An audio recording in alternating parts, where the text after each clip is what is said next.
Hey guys, welcome back to another top 10 anime video. I am Truman, your host today, and today we're going to be talking about the top 10 anime where the main character is overpowered but pretends not to be. But before we start, make sure to subscribe with the bell turned on to be notified for any upcoming videos we do.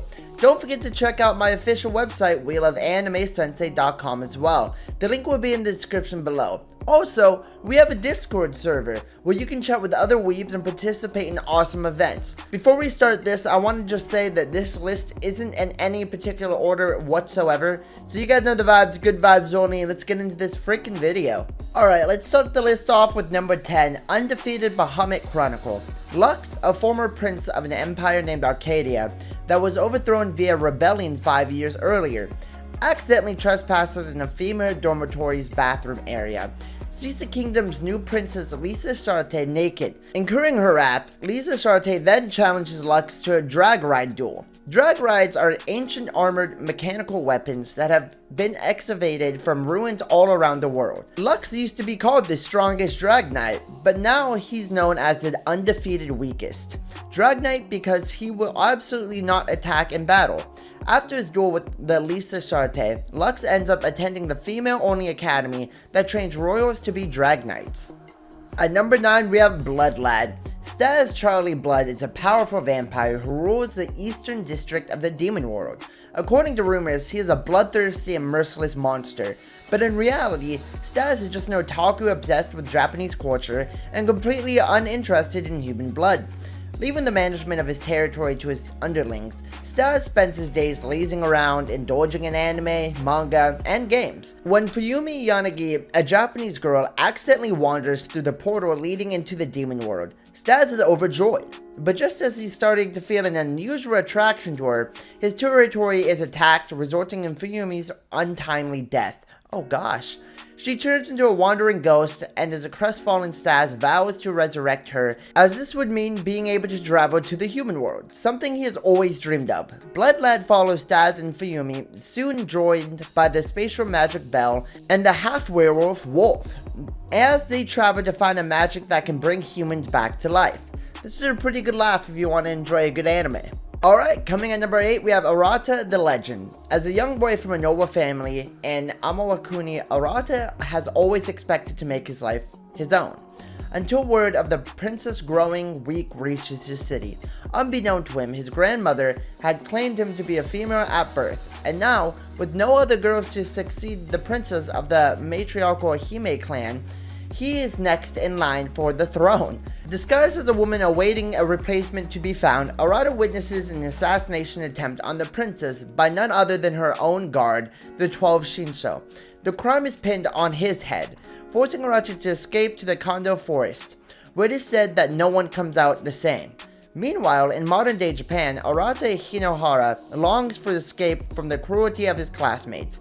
Hearing his name called from an alley, he wanders from his path and unwittingly switches universes with Arata from ᴛᴏᴘɪᴄ. With his own power as a newly awakened Sho, a warrior able to wield hiragami weapons with the power of the gods, and the help from his companions he meets along his journey, Hinohara sets out to restore order in this new world. At number 7, we have Trigun. Vash the Stampede is a man with a $60 billion bounty on his head. The reason? He's a merciless villain who lays waste to all of those that oppose him and flattens entire cities for fun, garnering him the title the Humanoid Typhoon. He leaves a trail of death and destruction wherever he goes, and anyone can count themselves dead if they so much as make eye contact with him, or so the rumors say. In actuality, Vash is a huge softie who claims to have never taken a life and avoids violence at all costs. With his crazy donut obsession and buffoonish attitude in tow, Vash traverses the wastelands of the planet Gunsmoke, all the while followed by 2 insurance agents, Mary Strife and Millie Thompson, who attempts to minimize his impact on the public. But soon, their misadventures evolve into life or death situations as a group of legendary assassins are summoned to bring about suffering to the trio. Vash's agonizing past will be unraveled and his morality and principles pushed to the breaking point. At number 6, we have the disastrous life of Psyche K. To the average person, psychic abilities might seem a blessing. For Psyche, however, this couldn't be further from the truth. Gifted with wide assortment of supernatural abilities ranging from telepathy to X-ray visions, he finds this so-called blessing to be nothing but a curse. As all the inconveniences his powers cause constantly pile up, all Psyche aims for is an ordinary, hassle-free life, a life where ignorance is bliss. Unfortunately, the life of a psychic is far from quiet. Though Psyche tries to stay out of the spotlight by keeping his powers a secret from his classmates, he ends up inadvertently attracting the attention of many odd characters, such as the empty-headed Rike Nendo and the delusional ᴛᴏᴘɪᴄ. Forced to deal with the craziness of the people around him, Psyche comes to learn that the ordinary life he has been striving for is a lot more difficult to achieve than expected. At number 5, we have katanagatari. In the Edo era, Japan lushed with a variety of sword fighting styles. Shichiki Yasuri practices the most unique one, ᴠɪᴅᴇᴏ, a technique in which the user's own body is wielded as a blade. The enigmatic 7th head of the ᴠɪᴅᴇᴏ school, Shichiki lives quietly in exile with his sister Nanami, until one day the wild ambitious strategist Togami barges into their lives. Togami brazenly requests that Shichiki helps in her mission to collect 12 unique swords, known as the Deviant Blades, for the shogunate. Shichiki accepts interest in the girl herself rather than petty politics, and thus sets out on a journey. Standing in their way are the fierce wielders of these legendary weapons, as well as the power-hungry entities who seek to thwart Togami's objectives. In order to prevail against their enemies, the duo must become an unbreakable team as they forge ahead on the path of uncertainty and peril. At number 4, we have the daily life of the immortal king. As a cultivation genius who has achieved a new realm every 2 years since he was only 1 year old, Wang Li is a near invincible existence with prowess far beyond his control. But now that he's 16, he faces the greatest battle yet, senior high school. With one challenge after another popping up, his plans of a low-key high school life seems further and further away. At number 3, we have the fruit of Griseia. Yuji Kazumi is a transfer student who has just been admitted into Mihama Academy.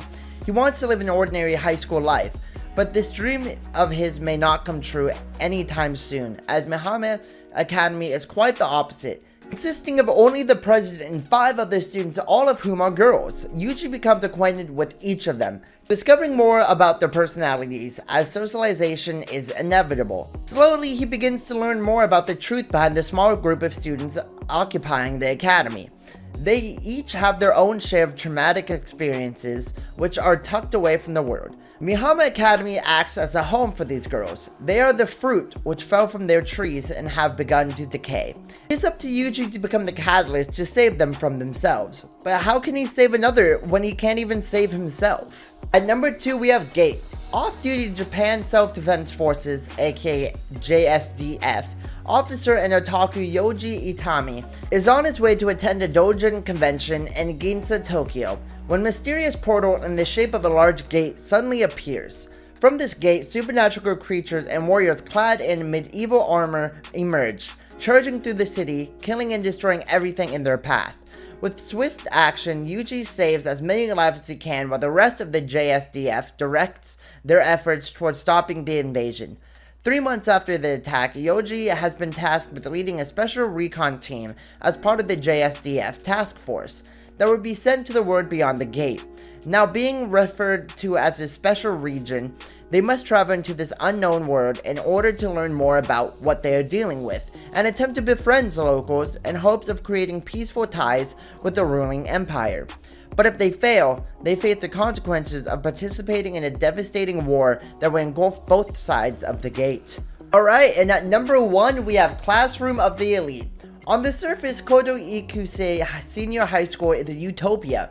The students enjoy an unparalleled amount of freedom and is ranked highly in Japan.